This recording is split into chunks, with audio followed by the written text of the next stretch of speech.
Hi, I'm Imaj, and I am here speaking with Variety Beat with Jensita. Thank you for joining me. We're here at CMA Fest. Imaj is about to play at Belcourt Taps. So tell us a little bit about your favorite part about CMA Fest. So my favorite part about CMA Fest is country music fans that come from all over the world to see us perform country music. And I love the fact that you have fans coming from all over the world that just love to support the country genre. I think it's a beautiful thing. So. And I'm a fan of yours, so Yes. I have come to see you as well. Love you, yes. It's been a few years since we last saw each other. We were playing golf. You have a new album out. I have it right here, America's Sweetheart.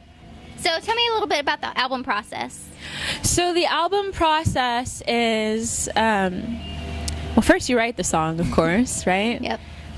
You write a nice, sparse little 3-chord song, and then you take it to a studio where you meet some incredibly genius musicians whom I adore. I've worked with everyone from Brett Mason to Dan Doug Moore to Dane Bryant, all the big names in the country studio industry.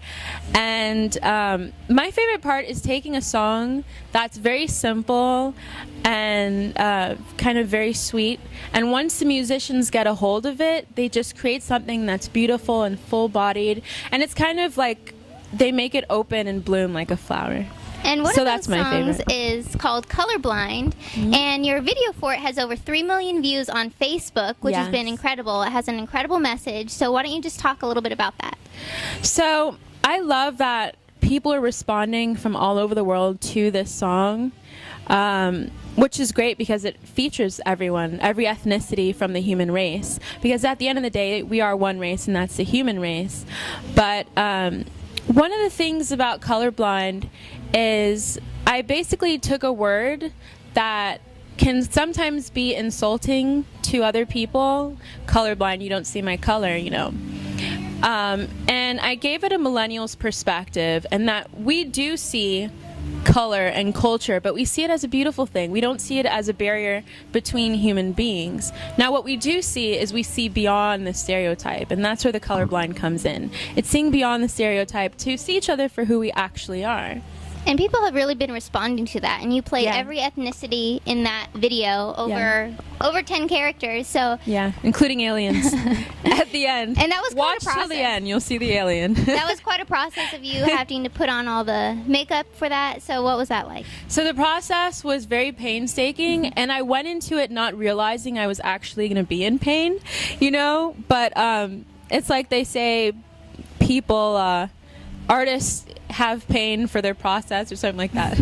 I'm butchering the phrasing of that, but so we went in expecting it to be one full day project from early morning to late at night, but by the 4th or 5th character I recognized that my whole face was peeling off. No, it wasn't actually peeling off, but it felt like it really hurt, and so she's like, well, let's just do it again tomorrow, let's continue again tomorrow. And now, one thing I did feel is that every time I went into a different character, I found myself taking on that character and this kind of stereotypes that they face, and I couldn't help but think about my father and how he gets into character.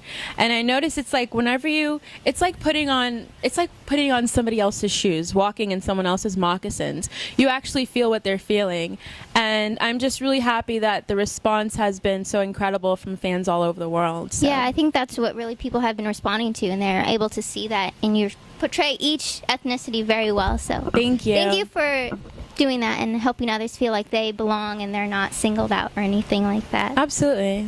And so when did you know that you for sure wanted to pursue a music career?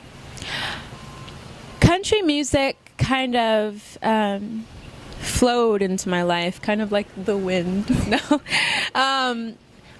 I've always loved every different aspect of art, whether I be writing a poem or painting or Writing a book? Or writing a book. Or anything else. I just always loved art, but something about country music, something that you really can't speak of, I guess you'd say, kind of like Voldemort.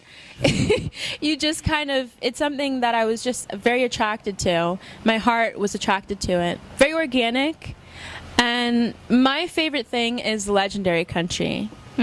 Singers like Hank Williams Sr., Johnny Cash, Dolly Parton. You know, you had an interview with her sister. I mean, the legendary country singers are really what pulled me into the country genre.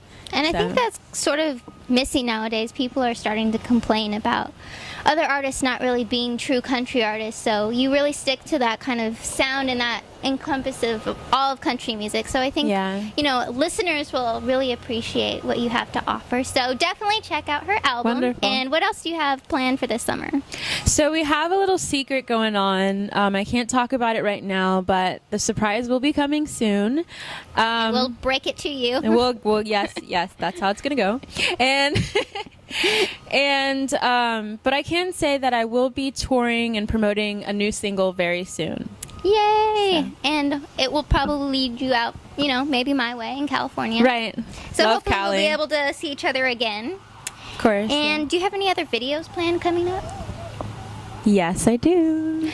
Yay! Wink, wink. So stay tuned to your social media pages for those. Yes, stay tuned on facebook.com/Imaj official, or just look for Imaj with the little blue check mark.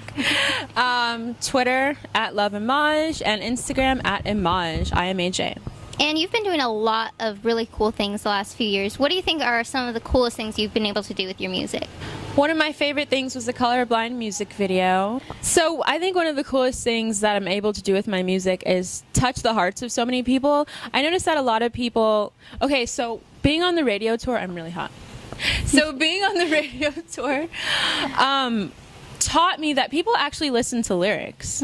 Like when I first came out with Guess Who's Coming to Dinner, people were calling in and talking about the message of the song. Awesome. And you know, so often today you feel like, oh, everyone's going after a beat. You know? Yeah. But you learn that people really do listen to the lyrics. And I think country music listeners really do appreciate a message in a song. So I think that's one of the coolest things, is that it's touching lives and changing lives and perspectives too. Where have you been able to travel because of your music? Ooh, wow, everywhere. New York, Cali, LA. Let's see, Tennessee, here we are. Just all over the place. The Bahamas was the cool, fun time. We did a cruise ship and I performed there. Just all over the U.S. and the you're Bahamas. Playing a lot in Texas as well. Texas, I play a lot in Texas. Home state. Yep. Well, second home state. I'm from Florida. But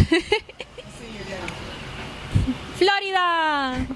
Well, thank you so much for chatting with me. It's been a real pleasure, and I look forward to catching your show today. Wonderful. And I hope you have a great rest of CMA Fest. Thank you. Variety Beat.